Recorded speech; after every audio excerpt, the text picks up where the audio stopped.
No formality, no need. You should consider me as your brother, and I consider you as a sister. We are same.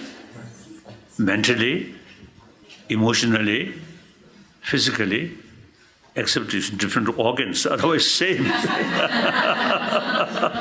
Yes. Honorable Your Holiness, as I stand inside this revered and glorious historical landmark, I'm humbled. It is indeed a dream come true for everyone here at Young Fiki Ladies Organization to be in your esteemed presence.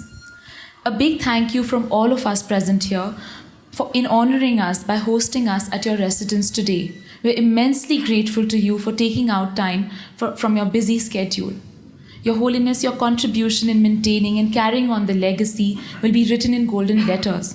A true statesman and one of the bestest leaders in this globe, you've served the people in every capacity. You've won recognition everywhere, India and abroad, and you have been a true inspiration to everyone here. With your permission, Your Holiness, I'd like to take this opportunity to introduce to you Young Fiki Ladies Organization. Swami Vivekananda has said, and I quote, "It is impossible to think about the welfare of the world unless the condition of the women is improved. It is impossible for a bird to fly only with one wing. Women deserve to have power both within and outside their homes. This is more or less has been the guiding principle of YFLO. Young Fiki Ladies Organization, or YFLO as it is popularly known, was launched in 2004, and it has further specifically it only caters to the age group of 20 to 40. YFLO is a unique platform for young women from diverse professional and entrepreneurial backgrounds to interact, learn, explore new ideas within a supportive environment. The main objective of ours is to encourage and facilitate inclusion of young women, talents, skills, experiences, and energies across all sectors and levels of economic activity. It endeavors to make women more aware of their strengths through its educational and vocational training programs, talks, seminars, panel discussions, and workshops on a vast range of subjects, especially concerning women. It strives towards encouraging the objectives of social responsibility also, while making a positive contribution to the society at large. Working at grassroots level, our skilling programs make women more employable and help them set up their own entrepreneurial endeavors. At the senior level, the organization helps promote more women in leadership and boardroom positions. YFLO Delhi has about 550 members today. We know that you have been an ardent supporter of women and their rights. You have encouraged endeavors related to women succeeding in the world that they choose to inhabit. We are truly honored to have been hosted by you. Being in your presence is unforgettable and a momentous occasion for everyone here, the memories of which will last us a lifetime. Your Holiness, I now open the floor for questions. Yes, question now. His Holiness, if visualization helps manifest reality, then how does karma influence this manifestation through visualization and meditation? Kasa, komja sochi. Visualization.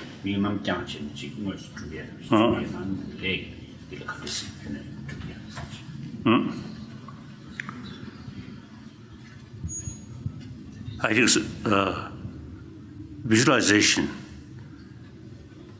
some kind of what say, with certain ideas, and then kasoda. Ngal samno naliya, chipke traditional or samno nali. Internet di truthful visualization So visualization is kind of a thinking where you have a vision of doing something good, and then with that vision you should actually implement, find the methods to achieve that goal. So, we need new ideas, and with that idea, some kind of vision. Now, for example, the now 21st century, now 2019. So, after 10 years, 2029, 1029. oh, some idea, some vision. Then mid-century of this century should be more peaceful, more compassionate. So such sort of visualization is important. We should not content it. The present thing.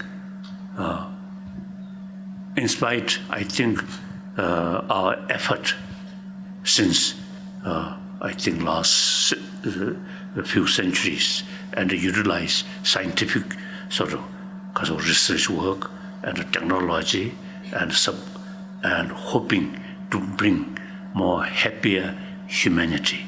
But that I think today's 7 billion human beings. I think many man-made problem. Very sad. In India, I think generally, truly democratic, a free country, wonderful, and religious harmony is I really admire.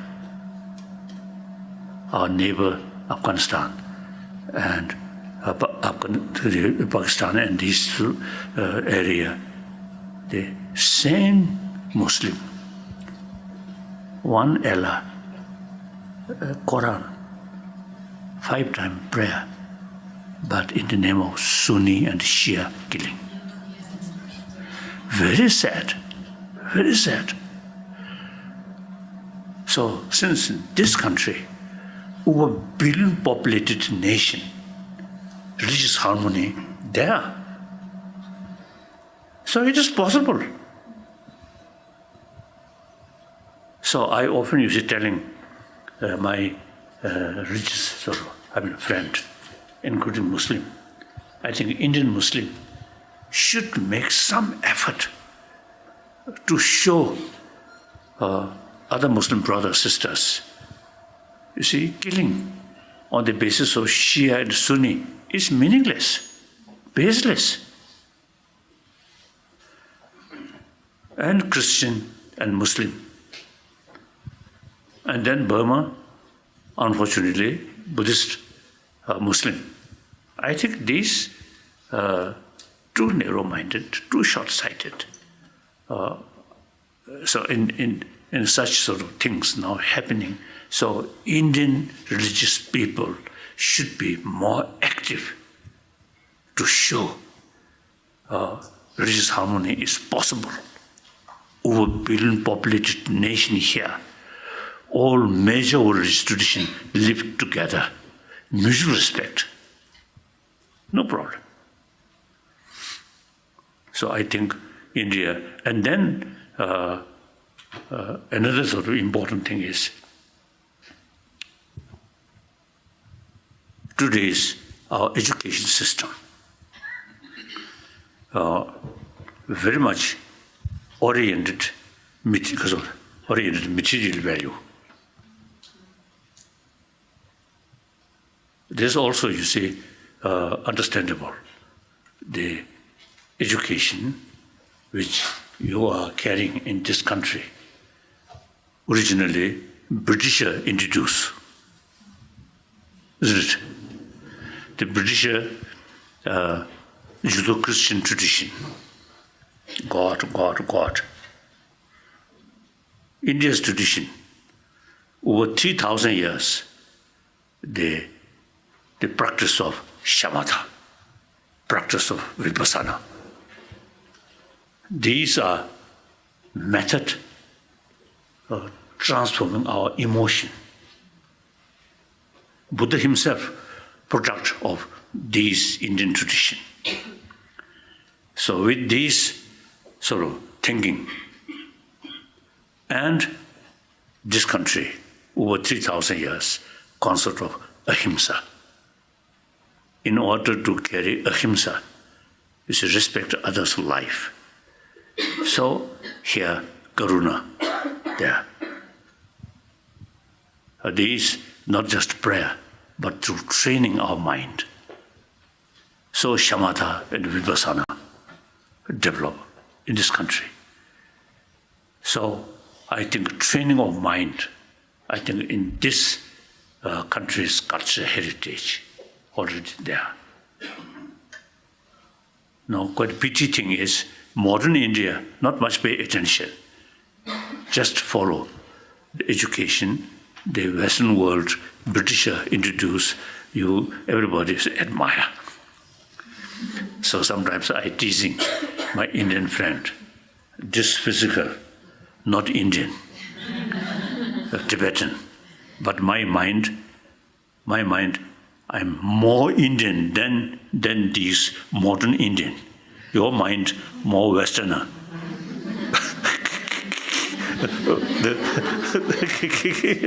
So we train. Now, I think since my childhood, I train. I study. See, ancient Nalanda thought, Nalanda tradition. And that also is to utilize fully logical approach, not belief. Analyze. So, and then the conclusion, ahimsa, karuna. That firstly bring individuals' inner peace. And through that way, physical well-being. Now here, some scientists say, constant anger, constant fear, stress is actually eating our immune system. So for physical health also was very much related with mental health. So these days I'm sort of expressing now hygiene of physical already included in our education field. Now we should add hygiene of emotion must be there. It not based on faith. Again, Indian tradition, secular way. Whether believer or non-believer, we are same human being, we have same emotion, then the method how to tackle our emotion. So India's tradition, I think really wonderful among Egyptian civilization, Chinese civilization, Indian civilization, Indus Valley sort of civilization. I think Indus Valley civilization, which is origin of Indian civilization, I think in any way, Indian civilization, look, I think most sort of brilliant scholars produced, spiritual people, including Buddha, and all these Nalanda masters, the great logician, great sort of was the philosopher, and one, I think many of you know, the Rajaramana, physicist or nuclear physicist. He once told me, quantum physics in the West, something new, but in this country, over 2,000 years already developed quantum physics thought. It is true. When I discuss with quantum physicists and among the modern scientists, the subject to us very familiar. So if may I say so, our knowledge is better than those Western physicists. Like that. Then most important is the way to approach is logical way, not faith. So Parman, logic. So the Nalanda master, these was painting, Nagarjuna and Aryadeva, all these was a great scholar of Nalanda.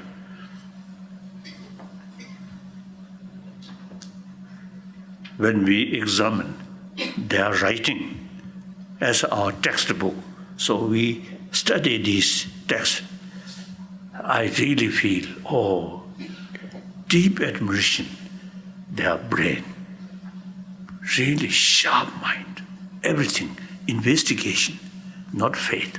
Buddha himself, you see, expressed, "Oh, my follower, monks, scholars, should not accept my teaching out of faith, but rather thorough investigation and experiment." So this Nalanda master, some Buddha's own teaching, they rejected. If you accept this Buddha's teaching literally, it goes against the reason. So we must reject. That's India's greatness. These masters, really, I think, really brilliant. And they always use logic, not just yes, yes, yes, not say that. And as a student of this logic, and whenever we heard something, the immediate response was, why? We never say yes, yes, yes. That's good, isn't it? So then, visions, visualization, these things would happen, right? Like that. Next question. So therefore, my sort of latest my commitment is I'm trying to revival of this ancient Indian knowledge in modern India. Because there is no other choice. India is the only nation who have the ability to combine modern education and modern knowledge and ancient Indian knowledge, which mainly deal with our mind. It's your own tradition. Only question is revival, not something new come from outside. No. Your own sort of treasure, and combine modern education and ancient Indian knowledge, combine these two things. Okay. So that's my commitment. I'm trying. Yes. His Holiness, we are all young mothers, some of us here. So we have, my question is there any right way of parenting? Karsa.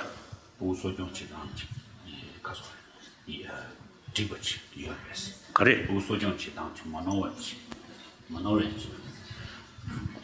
Kare, what?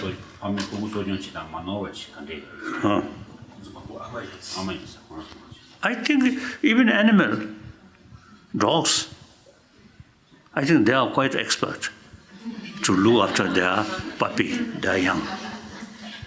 There's no other sort of ability except like that.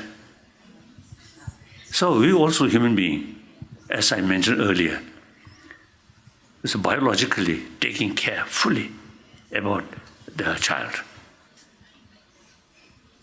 And then how to take, I think you know better, I don't know.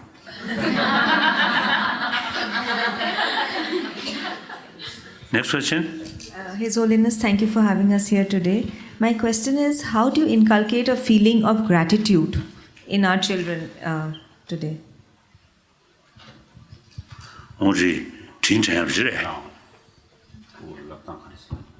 I think even animal, dogs, when we give them some food, and not only just food, and it's showing smile, your eyes look them more peaceful, more nice way, I think they much appreciate.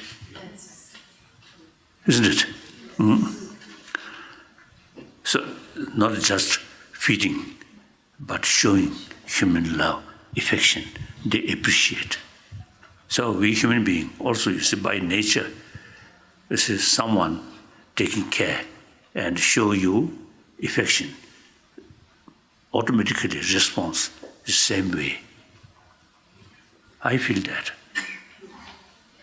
And then eventually, you see, I think one important thing is one scientist, one occasion, our meeting, he shows one picture, one child, 6-month-old, language not yet developed. So basic human nature is more alive, not yet influenced by external thing. So to that 6-month-old child, show one picture, cartoon picture. In that cartoon, two children helping each other with smile. When that child saw that picture, so smiling and express joyful. Then same picture, two children, a negative attitude, one another. Then that 6-month-old child. So this shows basic human nature is more compassionate. And then they also say more compassionate mind, the physical health better. So now this is not on the scripture, but scientific sort of finding. That way, the believer or non-believer, we have to accept that, isn't it? The scriptures sort of certain things, wonderful, but if you have no interest about religion, then okay, oh nice, very nice, okay. I have more belief, the scientific finding. So therefore, since many years, now I think about 40 years, I have sort of constant meeting with modern scientists, mainly cosmology, neurobiology, then physics, like quantum physics, then psychology. In these 4 fields, we have serious discussion with modern scientists. Buddhists also, you see, have a lot of information. So as a result, now more and more scientists now showing interest, these ancient Indian knowledge. Sometimes you say, I publicly also is mentioning about psychology is concerned. Ancient Indian psychology is highly developed. So therefore, the modern psychology, compare ancient Indian psychology, then modern psychology looks like kindergarten level. Indian psychology highly developed, truly. So as a result of discussion, more and more scientists now really showing interest about this knowledge. And also, you see, we also, you see, useful, we also learn very useful information. I think as a result of my discussion with scientists, now one casualty is believe Mount Meru. Buddhist literature mentioned Mount Meru, world flat, and the sun and the moon more or less same size, and goes like that. That now totally disgrace. So I am Buddhist, but with salutation, I say I don't believe these things. Isn't it? Yeah. So Buddha himself, you see, as I mentioned earlier, we have the liberty, investigation, and then through investigation or finding, that you accept, not just belief, faith. Like that. So I also used to describe myself, I'm Buddhist monk, half scientist. It is very good, very useful. Go side by side.